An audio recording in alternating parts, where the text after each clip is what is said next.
We're going to an election. This morning, on December 20th, Jagmeet Singh put out a letter stating that he will vote non-confidence in this government no matter who's the leader. Now, specifically, he says, no matter who is leading the Liberal Party, this government's time is up.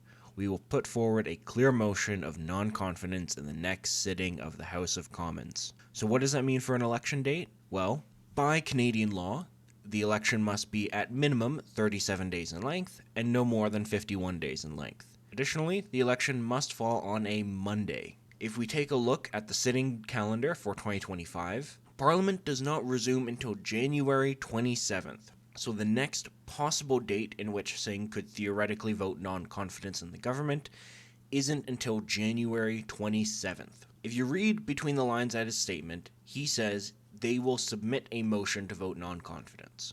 That motion could come at any point after January 27th. He has given himself the tiniest amount of wiggle room if he really wanted to screw Canadians over. If he wanted to, based on his own words, he could vote confidence in the government if it was a Conservative or Bloc proposal, but vote non-confidence if it was his own proposal. Do I think he's going to do this? Almost certainly not.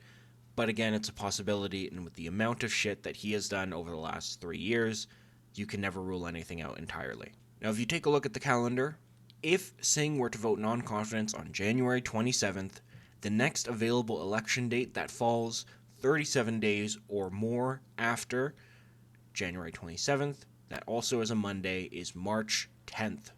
That is your election date if Singh holds his promise. Now, what does that also mean? It means he still gets his pension, because the election would not occur until after February 25th. There is entirely a possibility that there is an election sooner than March 10th. Trudeau now has 3 options. He can either call the election early himself because he knows it's not going to last long anyway, in which case we get an even earlier election than March 10th. Number 2 is that he rolls with the punches.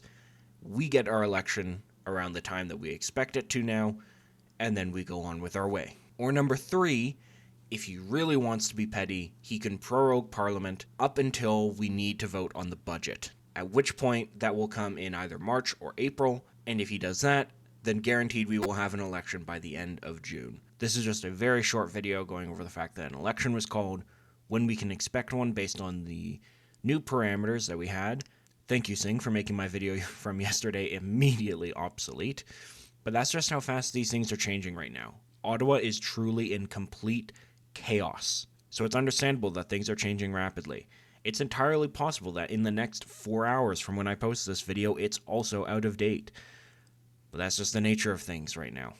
Now, like I have said many times in the comments and on posts, I don't like making politics videos unless it has to do with firearms, and very obviously, this will have to do with firearms. So for now, I will say this very quickly. I'll make a full video on this whenever the election is actually called, going into deep dives.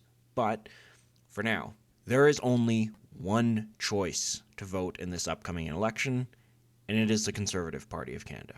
The Liberals, obviously, they want to ban your shit. The NDP has had multiple emails to constituents since the ban in December that they support banning modern firearms with the exception of the SKS because it is simply used for hunting. Basically, they don't want smoke with the AFN.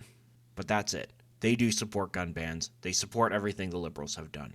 The Bloc, while I find Blanchet charismatic, also wants to ban your guns. In every meeting they've ever had about gun control in the SECU or in Parliament, they always talk about wanting to ban more guns. And of course, they're a regional party anyway, so it's not like you can even vote for them outside of Quebec. And that just leaves 3 parties. The PPC, they don't have a shot in hell of winning anything. It's a completely wasted vote.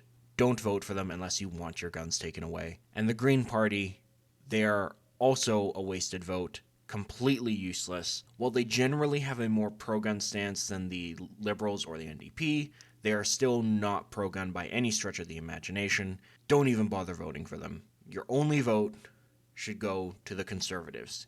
If you care about firearms at all, you have to vote for the Conservatives. There's no ifs, ands, or buts. For many of us, this election is way more than a single-issue vote. And if you feel that you can't vote for the Conservatives because of whatever other policy, but you are a firearms owner, you must know that you've lost your right to complain about any government doing anything they want to your firearms if you do not vote Conservative. There is no mincing words here. The only chance Canada has at undoing all of the bullshit is if the Conservatives win. And they are poised to win a large majority. So that doesn't mean you need to get complacent and just decide to not go out and vote because the Conservatives are going to win anyways. You must go out and vote. And when they are voted into office, you need to keep up the pressure, email your representatives, give them phone calls, send them letters, tell them this is what you want. You want a simplified classification system. You want the handgun freeze to end. You want the OICs to be undone. It needs to end.